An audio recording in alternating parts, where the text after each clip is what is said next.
మీరు బలహీనులు కాక ధైర్యము వహించుడి, మీ కార్యము సఫలమగును. 2 దినవృత్తాంతముల గ్రంథము 15వ అధ్యాయం 7వ వచనం.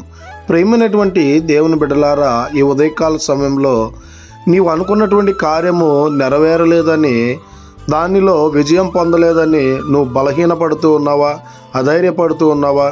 ఈ లోకం మీద ఆధారపడి వారు నీ కార్యాన్ని నెరవేరుస్తారనేటువంటి ఆశ కలిగి నిరాశ చెంది ఉన్నావా? అయితే ఉదయకాల సమయంలో ఈ వాగ్దానం ద్వారా నీతో మాట్లాడుతూ ఉన్నాడు. నువ్వు ఏ కార్యమైతే అనుకుంటూ ఉన్నావో, ఏ కార్యమైతే సఫలము కాలేదని, ఏ కార్యమైతే చేయలేకపోతున్నానని నువ్వు అనుకుంటున్నావో, ఆ కార్యములను అధైర్యపడక ధైర్యము వహించినట్లయితే ఆ యేసుక్రీస్తు ప్రభుల వారు నీ పక్షమున ఉండి నీ కార్యమంతా సఫలం చేసేటువంటి వాడిగా ఉన్నాడు గనక ఇక నుంచైనా ఆ యేసుక్రీస్తు ప్రభుల వారి మీద విశ్వాసం ఉంచి మనము ఉండాలని కోరుకుంటూ ఈ దిన వాక్యం ద్వారా దేవుడు బలపరచును గాక. ఆమేన్.